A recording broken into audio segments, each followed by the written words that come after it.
नमस्कार, city 24 channel देख रहे हैं आप और मैं हूं आपके साथ साक्षी सोनी। कोरोना महामारी के बाद अब ब्लैक फंगस एक नई बीमारी आ चुकी है और आपको बता देते हैं कि कोरोना के बाद अब ब्लैक फंगस ने भी अपने पैर पसारने शुरू कर दिए हैं। अगर अग्रोहा मेडिकल कॉलेज की बात की जाए तो अग्रोहा मेडिकल कॉलेज में पिछले 24 घंटों में 3 और मौतें हो चुकी हैं ब्लैक फंगस से।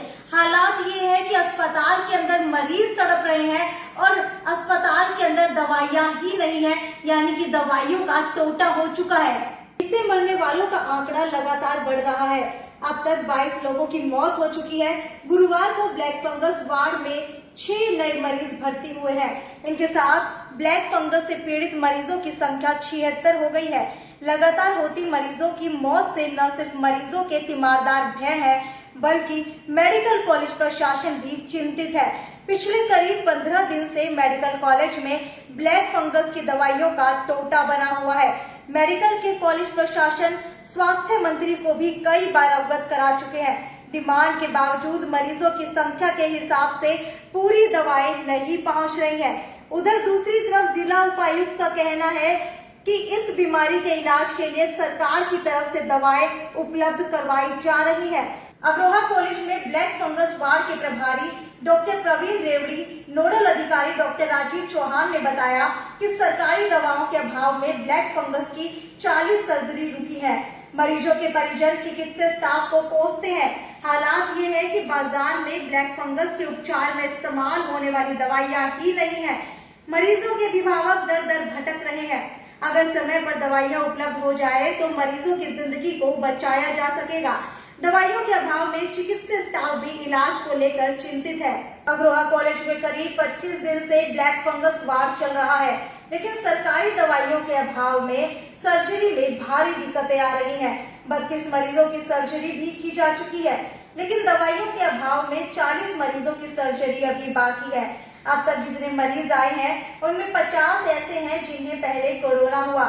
स्टेरॉइड दवाइयों के ज्यादा इस्तेमाल से ब्लैक फंगस की चपेट में आए हैं। इसके चलते लगभग 22 लोगों की मौत हो चुकी है और अभी दवाइयों के अभाव में कई मरीजों की हालत गंभीर बनी हुई है। दवाओं के लिए स्वास्थ्य मंत्री और विभाग के उन उच्च अधिकारियों को कई बार अवगत कराया गया है। ये कहना है डॉक्टर गीतिका दुग्गल का।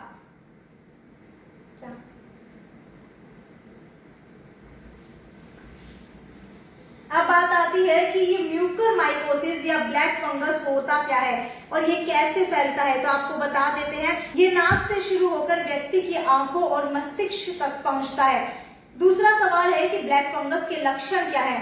नाक बंद, नाक में काली पपड़ी बनना, चेहरे पर दर्द, सिर दर्द, आंखों में सूजन, आंखों की रोशनी कम होना, दोहरा दिखाई देना, आंखों में दर्द होना, गाल और दांत दर्द, दांतों का ढीला होना, ये सब ब्लैक फंगस के लक्षण है।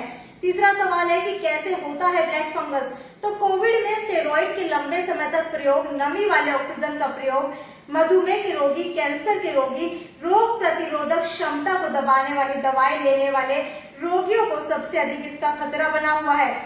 क्या किया जाना चाहिए, ये अक्सर लोग पूछते हैं, तो आपको बता देते हैं कि आपके नजदीकी ईएनटी विशेषज्ञ या नेत्र सर्जन से परामर्श लेना चाहिए।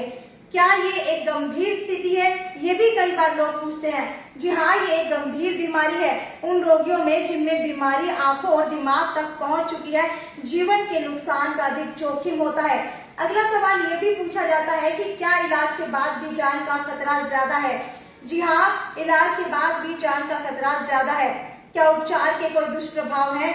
जी हाँ, इन दवाइयों के गुर्दे, यकृत या हृदय संबंधी दुष्प्रभाव जरूर है।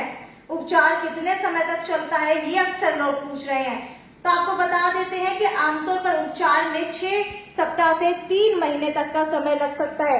क्या सभी मरीजों की सर्जरी की जा सकती है?